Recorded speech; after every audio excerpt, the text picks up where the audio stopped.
Good evening, everyone, and welcome to the December 16th special meeting of the Ames Community School District Board of Directors. I will call the meeting to order and entertain a motion to approve the agenda. So moved. Second. Oops, sorry. Moved by Becker, seconded by Beerbaum. All those in favor say aye. Aye. Opposed, nay. Passes 6-0. Director Becker, I hate to put you on the spot, but would you read our purpose statement, please? I would be happy to. The Ames Community School District commits to equity and access that empowers every individual to reach their full personal and educational potential. Thank you. And we have one discussion item on our agenda tonight, our support staff compensation. And we'll turn it over to Kristen Johnson.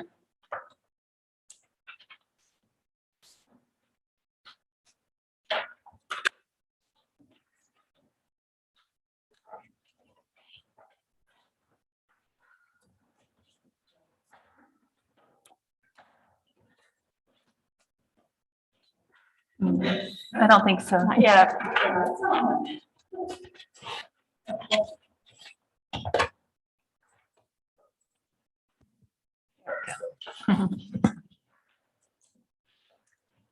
you very much.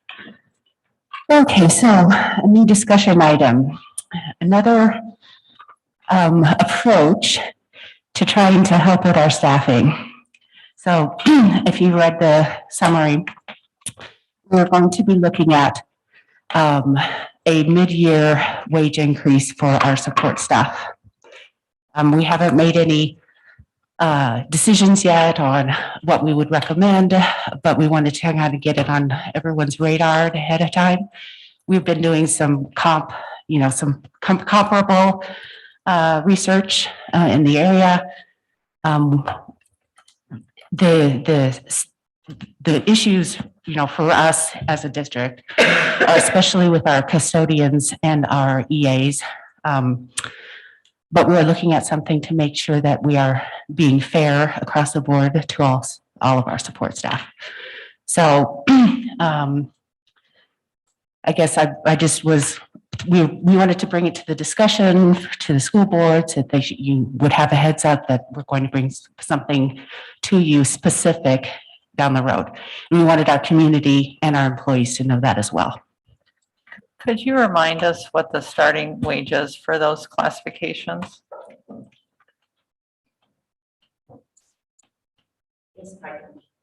Sorry? Yeah, if I can remember. I can pull it up, Kristen. Thank you, Probably Chris. easier for me. I didn't have it up.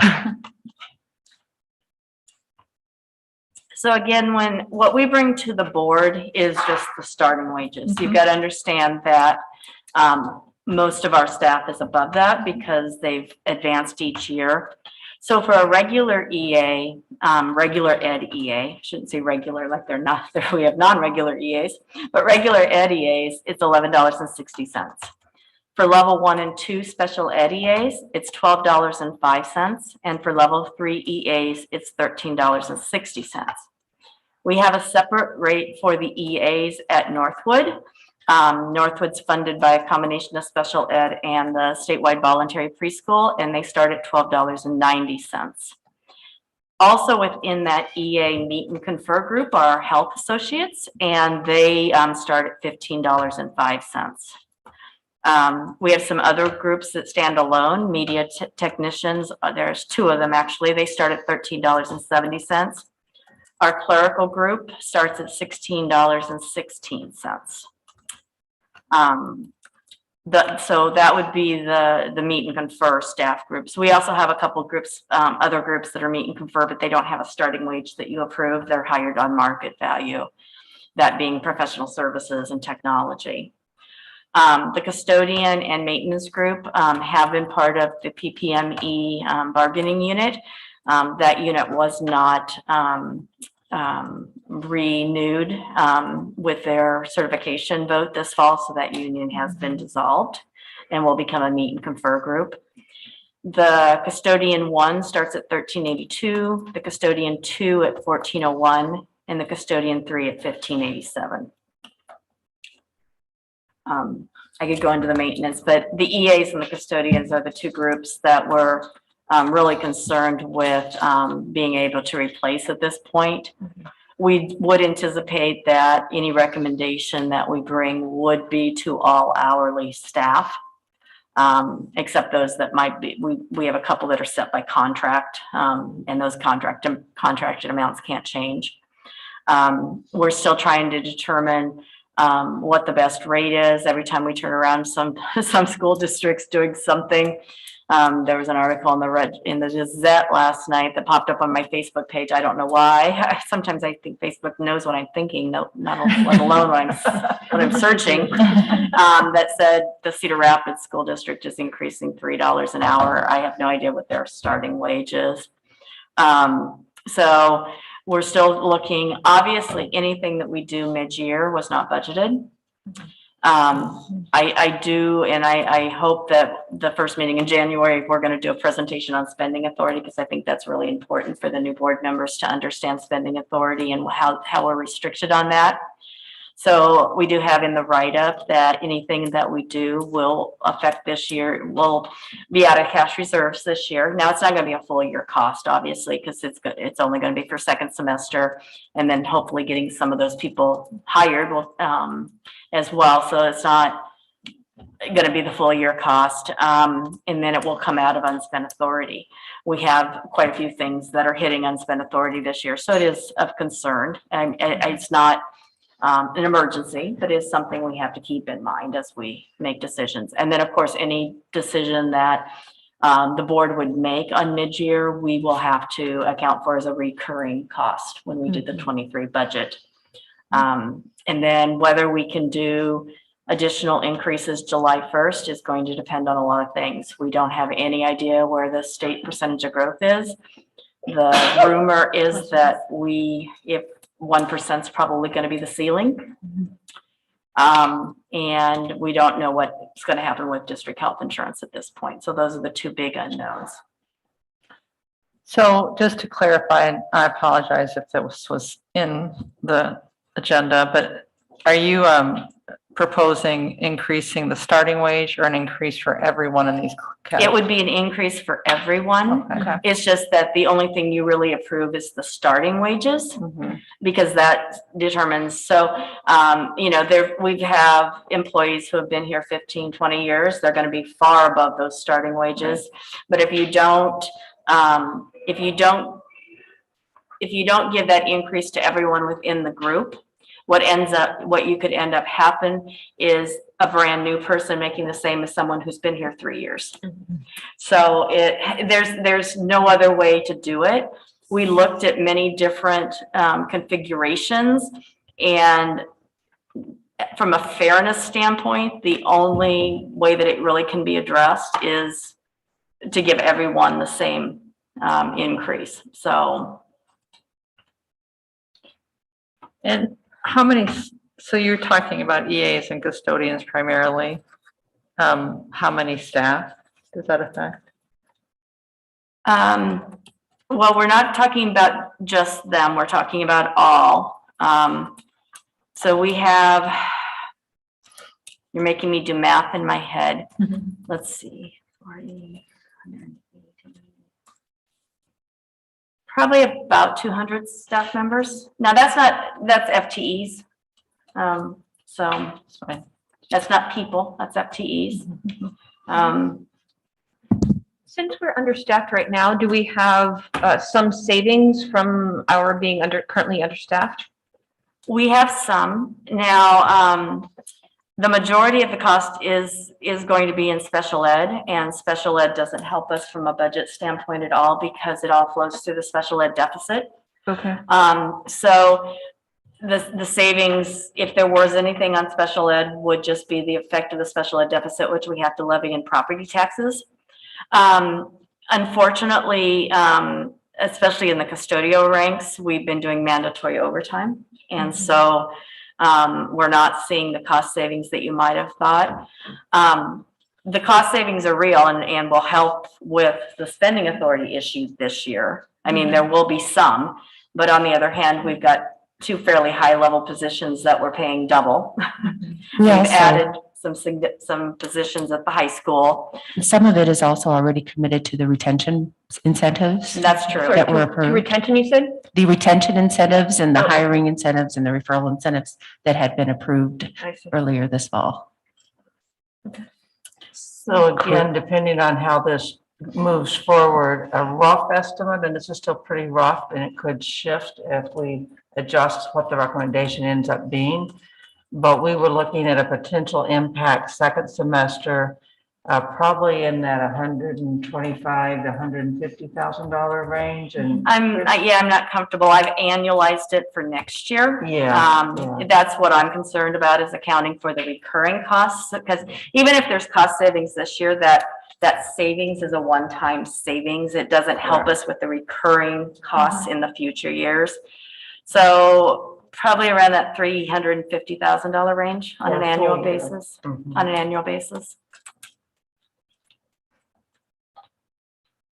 Chris, one of the emails I received today had to do with, and probably everybody received it, had to do with this phrase wage compression. I had never heard of that, and I wonder if I could have some sort of explanation. It was in relation to a longtime employee being paid something similar to what a new hire would, as you just referred to. So I believe some of that has happened in the past. In a prior administration, the philosophy was that all hourly staff got the same hourly rate increase. So dollars and cents. Yeah, so 20 cents, if maybe. it was determined that we could afford 25 cents, everybody got a 25-cent an hour increase, whether they were making $13 an hour or whether they were making $25 an hour. That's where the wage compression would come in, because the difference doesn't, but on a relative basis, if you're 25 cents an hour to someone making $13 an hour means a lot more relatively to someone who's making, say, $25 an hour. The past few years, we've changed that philosophy, and we now do a percentage. So the EAs we can't, because that, and I don't believe that person was talking about the EA group. Right. The EA group, there's just no way to do it. They work all different numbers of days. They work all different numbers of hours. Some work 189 days a year, some work 180, some work 170, some work 3 hours a day, some work 7 hours a day. So there's no way to do it on the EA group. So they get the same hourly rate. But the other groups, we've gone to that percentage increase. And so if it's determined that we can afford a 2% salary increase, then you get a 2% based on whatever your wage is. But for this one, we were not talking about. But this one, we're not talking, that would be, I don't know how we could do that on this. So this one will be, but it is a mid-year increase that they weren't expecting, so. Okay, thank you.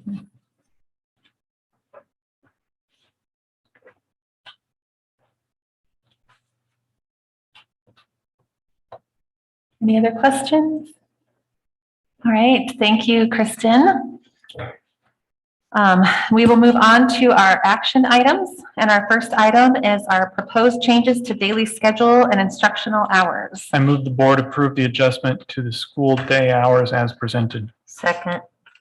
Moved by Beerbaum, seconded by Franzen. Discussion? So I have some questions about how this is going to play out in terms of childcare. I had asked Dr. Hawkins for information on childcare. I mean, I'm concerned about leaving parents with a childcare gap. Can you talk a little bit about connections with childcare providers, Dr. Hawkins?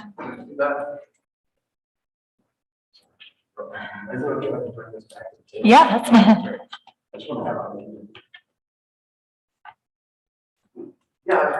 Happy to talk about that. As I indicated at our board meeting, was it Monday? That we'd reached out to 4 primary providers in our community.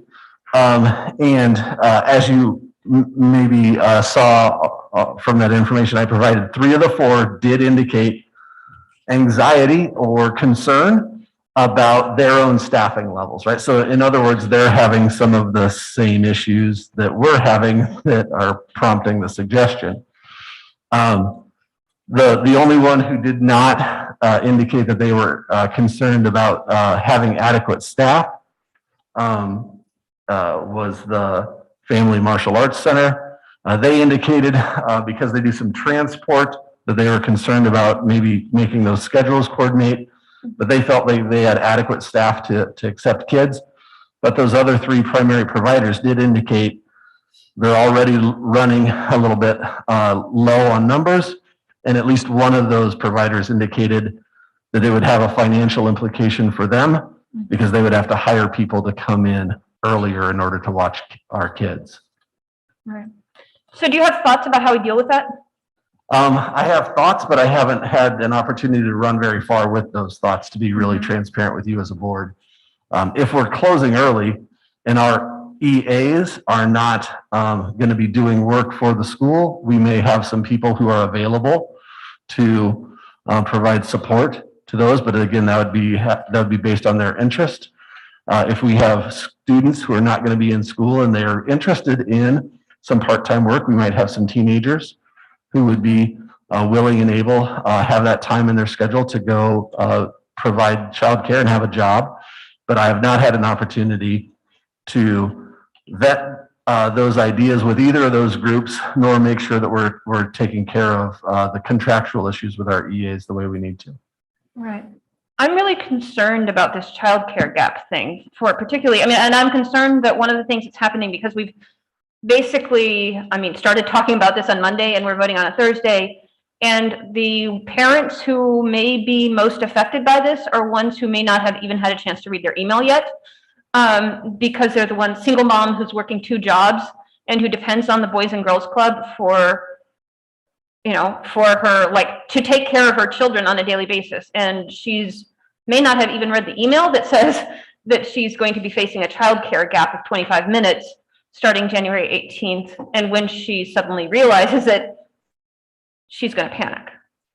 Yeah, we had some discussion as a director's team to figure out, is it, how do we balance the desire to, if the board were to approve a change, how do we balance the desire to get that information out to our community as early as possible so that they can begin making plans with the desire to allow adequate time for community input. And so there was some discussion about whether we have this as a discussion item on Monday, and then we wait until January in order to see if the board wants to approve it, which would give lots and lots of time for information and input. We discussed the model that we're currently using. I guess I would say at the board's discretion, what you have before you is math, right? Sorry, what you have before you is math. Okay. I've given you the math of how this works. If you determine, I don't want to start applying that math until February 1st. Okay.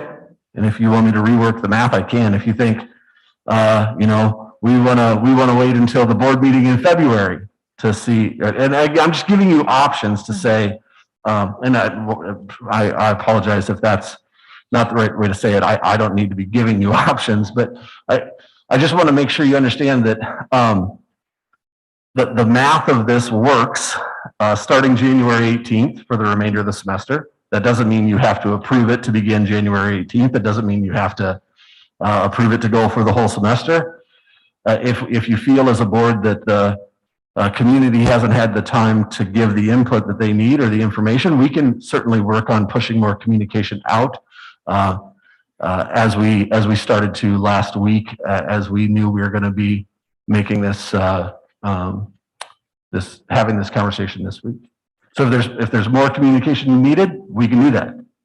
Yeah, my biggest concern right now is about this childcare gap thing. I think that I've also gotten some pushback from some parents who pretty strongly who are concerned about whether or not it's really needed. And the answer is, I feel strongly, yes, it's really needed. We just need to make the case to some people who don't get it yet why it's needed. So I think that concern that I'm getting from people is simply a matter of telling people, yes, this is really needed. We actually have a crisis in terms of staffing right now, and sorry, we're just going to have to do this. But I am really concerned about how we deal with the parents who are going to be facing childcare gaps if we are not able to help them. Do you think that by Monday, we're going to have another board meeting on Monday. Do you think that by Monday you would have some more answers on this childcare gap thing?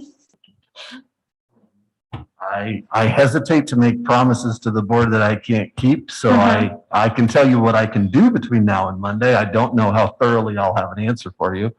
But if what you would like to see is the percentage of our staff that would be willing to go work at childcare, you know what I mean? Like I can pull that, but I guess I would answer that this way. I certainly am more than happy to work diligently to try to provide as much information as we can in order to make the best decisions for our community. If I could somehow generate workers for ACPC, I would generate them for us. Right. Right?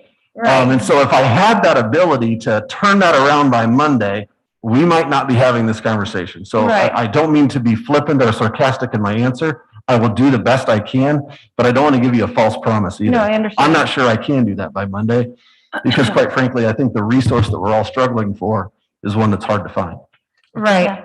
I mean, also, I know that you know this, but an ACPC worker isn't exactly the same as an EA. There are different kinds of, ACPC can hire different kinds of people than an EA is. Yes, good point, yes.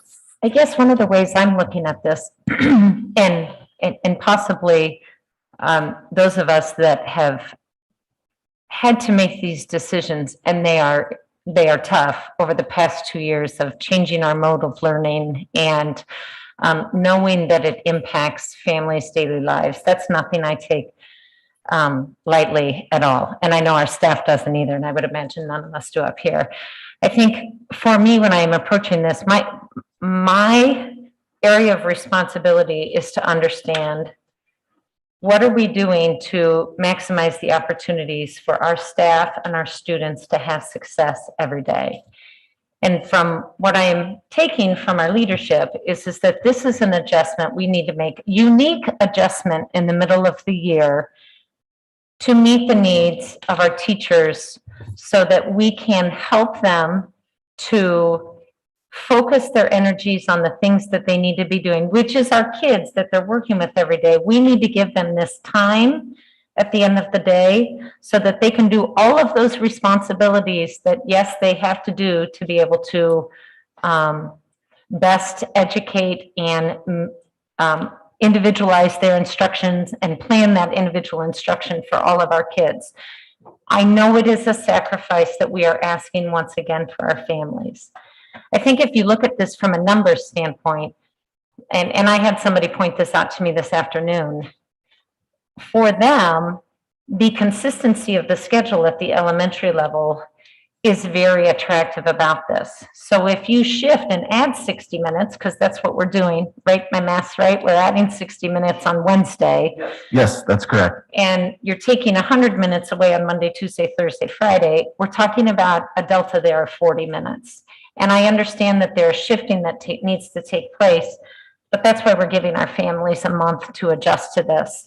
And again, I do not say that lightly because I know that our providers are going to have to adjust this, our families are, but we would not, I don't believe our leadership would be bringing this to us if they didn't feel like this was a worthy endeavor for us to take, because we look at the absences that we talked about Monday night. They are massive, and I believe that those absences are an indication that we need to make some adjustments for our staff.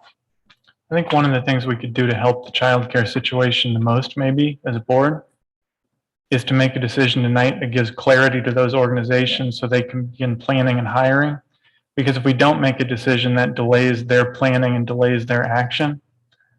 So that's why I agree. I'm concerned about the childcare, but I think as a board, we know, and as a district, we know we need to do this.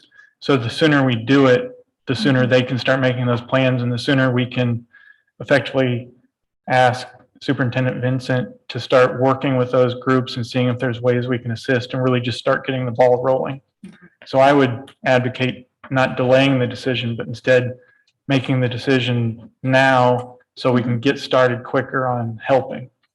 I would echo all of that. And the other thing I would add is that, as Elisa mentioned, throughout the pandemic last year, we were constantly asking a lot of our families in terms of change and adaptation and really sacrifice. And I witnessed this district and this staff bend over backwards to make sure that the needs of every single family were met, that whatever it was that they needed, it was met. And I agree completely that I think making this decision sooner rather than later allows our staff to do that. And I absolutely know that they will do that.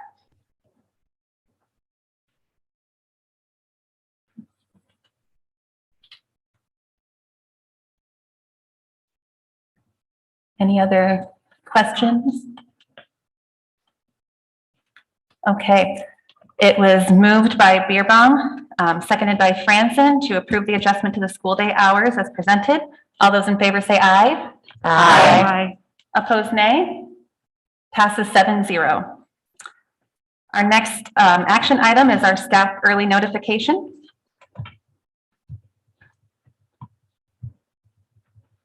I'll entertain a motion. I move the board approve the staff early notification incentive as presented.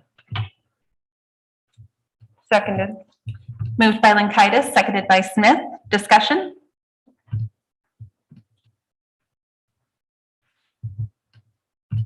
All those in favor say aye. Aye. Opposed, nay. Passes 7-0. The 2021-22 retirement incentive for employees. I move the board approve the 2021-22 retirement incentive for employees, option 2 as presented. Second. Moved by Beerbaum, seconded by Linkaitis. Discussion? The question I have with this is, this option 2 then basically keeps it the same as it was last year, correct? No changes at all, Chris? Right, So any expectation employees had that would still be consistent? yes, Okay.